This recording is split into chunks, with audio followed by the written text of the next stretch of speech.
tissue and sensory nerves.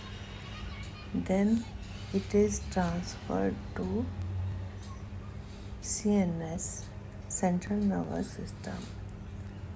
Nervous system से ये जाता है information processed by CNS. Then central nervous system decision लेता है और ये ट्रांसफ़र होता है मोटर नर्व्स के द्वारा. ये मसल्स में ट्रांसफ़र होता है. उसके बाद मसल्स में शेप में चेंज होती है और प्रोटीन में चेंज होती है. Change in shape and arrangement of protein.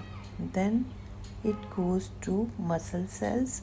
वहाँ कॉन्ट्रैक्शन होती है, सिकुड़न होती है.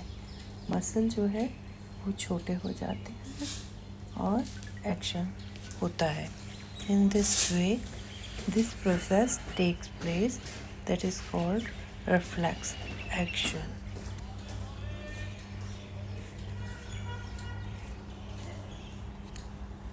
उत्तक के बीच में समन्वय जानकारी.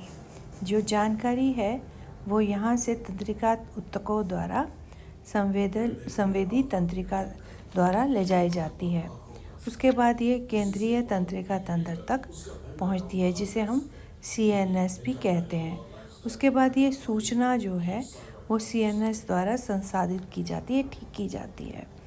उसके बाद निर्णय लिया जाता है CNS के द्वारा.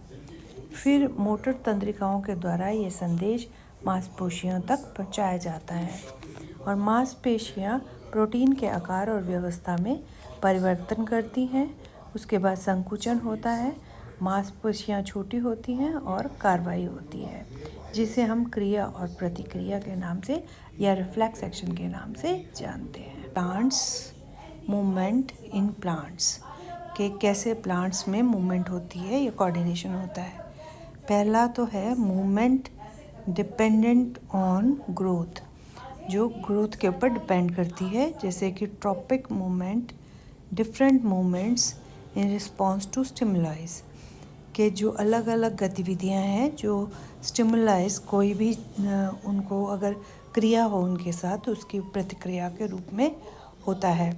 दूसरी है मूवमेंट इंडिपेंडेंट ऑफ ग्रोथ, जो ग्रोथ से इंडिपेंडेंट है, ग्रोथ से बिल्कुल अलग है, जैसे कि इमीडिएट रिस्पॉन्स टू स्टिमुलाई, किसी भी क्रिया का प्रतिक्रिया होती है, जैसे कि dropping of leaves of touch me not plant on touching it. अगर हम लाजवंती के पौधे को हाथ लगाएं तो एकदम वो पत्ते बंद कर लेता है. तो इंडिपेंडेंट ऑफ ग्रोथ है ये मूवमेंट. इसके अलावा जो दूसरी मूवमेंट है वो स्टिमुलस, कौन सी स्टिमुलस है? पहला तो है phototropism. Phototropism means movements towards light, कि जब हम पौधे को अंदर रखें तो हमेशा उसका मुंह जो है वो लाइट की तरफ हो जाता है. दूसरा है जियोट्रॉपिज्म, जो पौधा है कि जड़ें जो हैं हमेशा ग्रेविटी के गुरुत्वाकर्षण की तरफ जाती हैं. आगे है कीमोट्रॉपिज्म, केमिकल की तरफ जो है इनकी मूवमेंट होती है. और इसके अलावा हाइड्रोट्रॉपिज्म, ये हमेशा पानी की तरफ इसकी मूवमेंट होती है. तो ये सारी मूवमेंट्स जो हैं ये पौधों में एक दूसरे के सामंजस्य से कोऑर्डिनेट होती हैं. समन्वय या पौधों में गति, ये किस तरह होती है? गति विकास पर निर्भर करती है और ये ट्रॉपिक मूवमेंट या उत्तेजना से जवाब में दिशात्मक मूवमेंट करती है. एक तो है फोटोट्रॉपिज्म जो कि प्रकाश की तरफ करती है. दूसरी है भू आकृतिवाद जो गुरुत्वाकर्षण की तरफ गति करती है. स्वतंत्र गति, उत्तेजना के प्रति तत्काल प्रतिक्रिया, जैसे टच मी नॉट का पौधा जो है वो छूते ही उसके पत्ते जो हैं वो बंद हो जाते हैं.